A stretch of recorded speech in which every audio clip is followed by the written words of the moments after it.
Dans cette vidéo, on va parler des pyramides et des cônes, deux solides qui ont certaines choses en commun. Dans votre mémoire, vous trouvez la formule suivante pour calculer le volume d'une pyramide.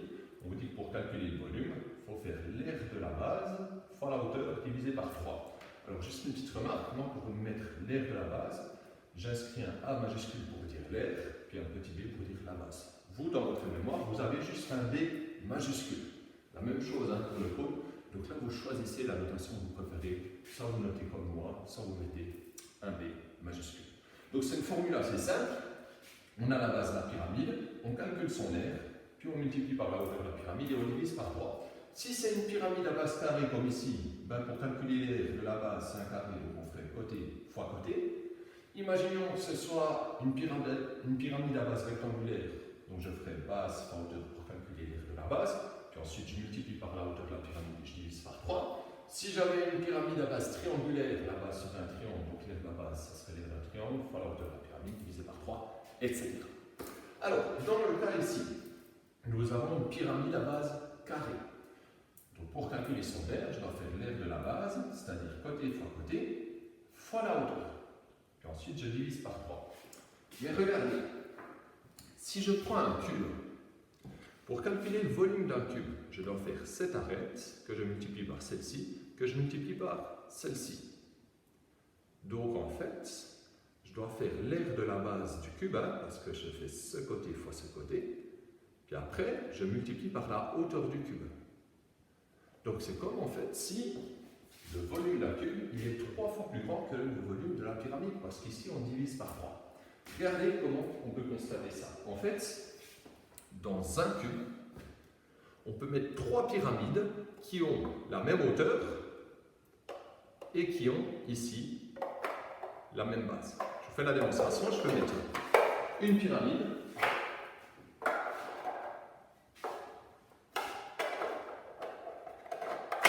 deux pyramides et 3 pyramides. Donc dans un cube, je peux mettre 3 pyramides qui ont la même base et la même hauteur. C'est pour ça, dans la formule, qu'à la fin, je dois diviser par 3. Maintenant, dans certains problèmes, vous serez amené à devoir trouver la hauteur. Comment on peut la trouver? Souvent, on va la trouver grâce au théorème de Pythagore. Ce qu'il faut savoir, c'est que la hauteur ici, elle est perpendiculaire à la base. Donc c'est possible que des fois, on vous donne ici la longueur ici de ce segment qui serait la hauteur de la face, je viens ici en bleu, cette face triangulaire. Puis si on vous donne cette longueur ici et la mesure du côté de la pyramide, et vous pouvez retrouver la hauteur ici de la pyramide. Je vous montre comment. Si je dessine ce triangle ici, que je vais dessiner à l'intérieur, je vais le dessiner ici. Donc ça me fait un triangle comme ceci, où j'ai donc ici la hauteur de la face triangulaire. Ici, ce que j'ai en trétier, en fait, ceci, c'est la moitié du côté de la pyramide, de la base de la pyramide. Et enfin, j'aurai ici la hauteur de la pyramide avec un angle droit. Du coup, si je connais ici la moitié du côté de la pyramide et cette longueur ici, grâce au théorème de Pythagore, en faisant l'hypoténuse au carré moins ce côté au carré, je trouve la hauteur de la pyramide au carré. Et je peux trouver la hauteur de la pyramide.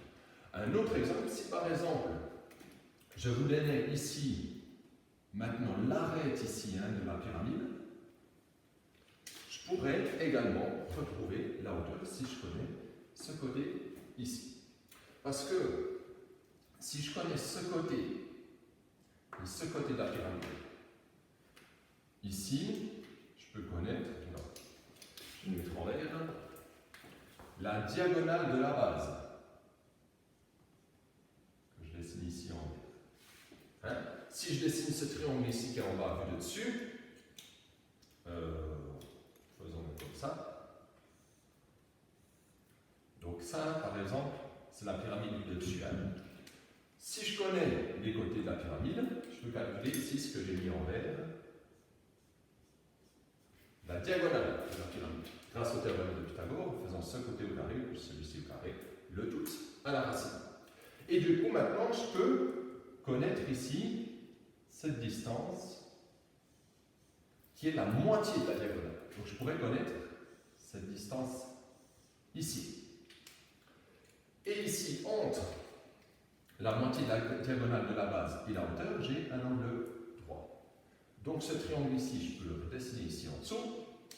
Donc j'ai ici en vert la moitié de la diagonale du carré, enfin de la base, quoi. J'aurai ici en rouge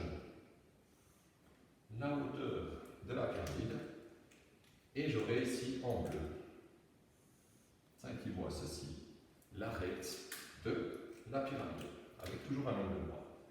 Donc je pourrais trouver la hauteur de la pyramide en faisant par exemple voilà, l'arête au carré moins la moitié de la diagonale au carré. Et j'aurai la hauteur de la pyramide au carré. Donc avec ces pyramides, il faudra utiliser Pythagore, parfois pour trouver la hauteur. Pour le cône, la formule, c'est la même. Donc pour calculer le volume d'un cône, je dois faire l'aire de la base fois la hauteur. Puis notre base, en fait, c'est simplement un disque.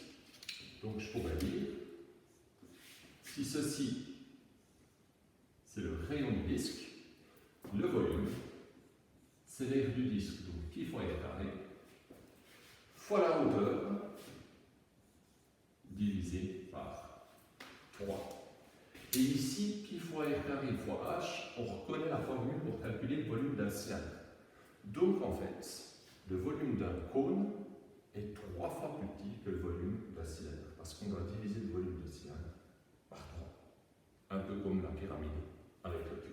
Ça veut dire qu'on pourrait mettre, si on a 3 cônes qui ont la même base qu'un cylindre et la même hauteur, on pourrait mettre 3 cônes dans ce cylindre.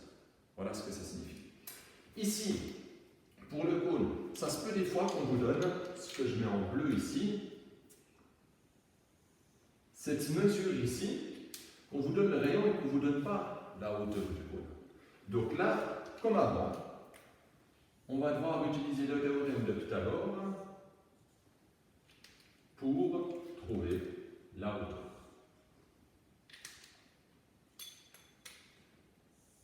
Parce qu'ici, la hauteur est toujours perpendiculaire. Et donc ici, si je veux trouver la hauteur, que je connais le rayon du disque et la mesure ici de l'arête, je fais cette mesure au carré, non celle-ci au carré, et ça me donne celle-ci au carré. Donc voilà, il faudra jouer un peu avec ça. Je reviens juste sur les pyramides. Si on vous demande de calculer l'aire totale d'une pyramide, l'aire totale d'une pyramide, c'est la somme des faces triangulaires qui font le tour. Donc c'est toujours des triangles, hein. Vous savez calculer des aires de triangle. Puis vous additionnez la somme des aires des triangles plus la somme de la base. Donc si je prends une pyramide, ça donne ceci. Par exemple, j'ai une pyramide ici. Pour calculer l'aire totale, je dois faire l'aire de cette face qui est un triangle, l'aire de cette face, l'aire de cette face et celle-ci. Et j'additionne toutes ces aires. Si par contre on vous demande seulement l'aire latérale, donc les faces latérales dans une pyramide, c'est tous les triangles qui font le tour ici. Donc c'est la somme de l'aire de tous les triangles. Celle-ci, celle-ci, celle-ci, celle-ci. Sans l'aire de la base. Donc quand on demande l'aire latérale, que l'aire des triangles autour. Quand on demande l'aire totale, l'aire latérale plus l'aire de la base. Voilà pour ces pyramides ici.